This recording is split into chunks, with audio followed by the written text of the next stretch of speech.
क्या मेहमान के आते ही आपके दिल में भी ये ख़्याल आता है कि अब खर्चा बढ़ जाएगा, बजट ख़राब होगा या महंगी चीज़ें लानी पड़ेंगी?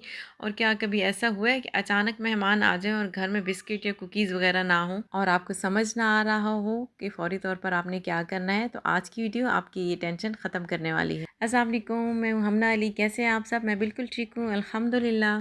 आज की वीडियो में मैं आपको बताऊँगी कि कम बजट में बेहतरीन मेहमान नवाज़ी आप कैसे कर सकती हैं और अचानक मेहमान आ जाएँ तो आपको क्या करना है। लेकिन इससे भी पहले इस वीडियो का आगाज़ करती हूँ अपने प्यारे नबी सल्लल्लाहु अलैहि वसल्लम की हदीस मुबारक से। आप सल्लल्लाहु अलैहि वसल्लम ने फरमाया, जो शख्स अल्लाह और आखिरत के दिन पर ईमान रखता है उसे चाहिए कि वह अपने मेहमान की इज़्ज़त करे। जी तो जनाब, आज संडे का व्लॉग है। मैं किचन में रूटीन के मुताबिक लंच में पकौड़ों वाली कड़ी बना रही थी। इतने में अचानक ही मेरे हस्बैंड ने कहा कि इनके कुछ गेस्ट आ रहे हैं, 2 से 3 लोग इनसे मिलने के आ रहे हैं और विदिन 10 मिनट्स बस वो पहुंचने ही वाले हैं। फ़ौरी तौर पर मेरे ज़हन में आया कि घर में कुकीज़ या निम्को वगैरह तो नहीं हैं, क्योंकि बच्चों को छुट्टियां हैं और वो ऐसी चीज़ें फ़ौरन ख़त्म कर देते हैं।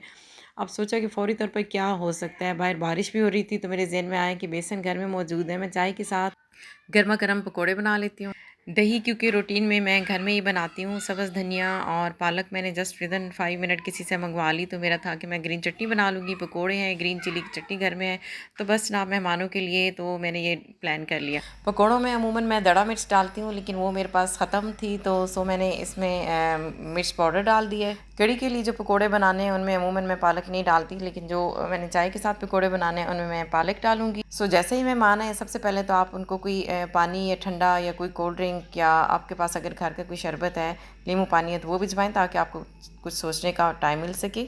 ये मेरी होम मैनेजमेंट गेस्ट सीरीज़ की 4th एपिसोड है। प्लीज़ मेरे चैनल पे जाके तमाम वीडियोस को ज़रूर देखिएगा। ज़ाहिर है मेहमान तो सभी के घर में आते हैं, लेकिन अगर हम अपनी बेहतरीन मैनेजमेंट से सारी चीज़ें करें तो यकीन करें ना हमें मेंटली टेंशन होगी, ना ही हमारा बजट डिस्टर्ब होगा।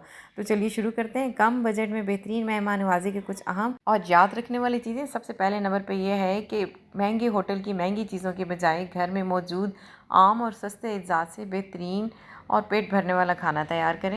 अमूमन घर में चंद बुनियादी मसाले जैसे नमक, मिर्च, हल्दी, आलू या बेसन मौजूद होते हैं। अगर ये बेसिक चीज़ें आपके पास हैं तो आप इनसे बहुत सारी बेहतरीन और लजीज डिशेस बना सकते हैं। सेकेंड इंपॉर्टेंट बात जो मैं आपसे डिस्कस करने वाली हूँ ये है कि लाइक मेहमान अगर कोई अचानक आ जाए और आपके पास मुतलका ग्रॉसरी ना हो या मुतलका मेहमानों को एंटरटेन करने वाले आइटम्स ना हो, तो डजेंट मैटर, आप अपने किचन में मौजूद जो सारी चीज़ें हैं पुरानी, जैसे रसवइयाँ, दालें, बेसन, मैदा या कोई और चीज़ें इस तरह से होती हैं, उनको लें और उनसे कोई क्रिएटिव डिश तैयार करें। वो आपका एक एक्सपीरियंस भी हो जाएगा और मेहमान भी खुश हो जाएगा। लेकिन इसके साथ मैं एक डिस्क्लेमर भी दे रहा हूँ कि सारे तजर्बे आपने मेहमान के आने के बाद नहीं करने। जस्ट आपके ज़हन में कोई चीज़ होनी चाहिए कि ये चीज़ आपने पहले बनाई है, बड़ी जल्दी बन जाती है, तो चलो मैं आज भी वही ट्राई करती हूँ। तीसरी बात जो आपके ज़हन में होनी चाहिए कि दस्तरखान पर बहुत ज़्यादा महंगी वैरायटी बनाने की बजाय एक बेहतरीन मेन डिश रखिए और साथ आसान साइड डिशेस का इजाफा कर लें। मसलन अगर आपने चिकन या कोई सालन बनाया है तो साथ दाल, एक सब्ज़ी की डिश, सैलड, अचार, घर की बनी हुई कोई चटनियाँ वगैरह रख लें। मेरे पास अमूमन यह है कि जिस तरह टमाटो केचप भी होता है, अचार होता है,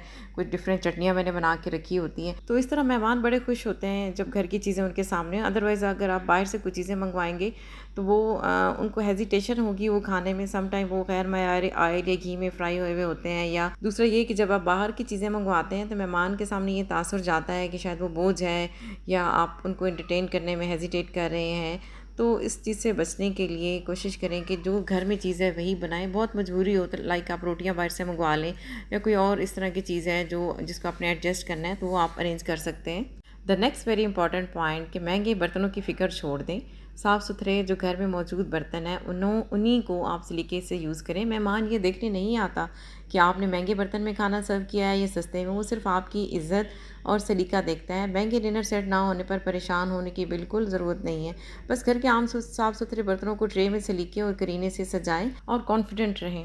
आज की वीडियो का ये जो मेन पॉइंट जो मैं आपसे डिस्कस करने वाली हूँ वो है कि तकल्लुफ़ात, दिखावे और कर्ज से मुकम्मल परहेज़ करें, क्योंकि इस्लाम हमें सादगी और इखलास का दर्स देता है। दिखावे के लिए या तकल्लुफ़ात पूरे करने के लिए महंगा सामान लाने या कर्ज लेने की कोई ज़रूरत नहीं। जो कुछ मोहब्बत और खुलूस से घर में मौजूद है उसे खुले दिल से पेश करें। हाँ, जो चीज़ मैटर करती है वो है आपका शानदार सलीका, मुस्कुराता चेहरा और मीठा लहजा, क्योंकि हमसे मिलने जो आते हैं वो महंगे खानों से ज़्यादा मेज़बान के एहतराम और मोहब्बत को याद रखते हैं।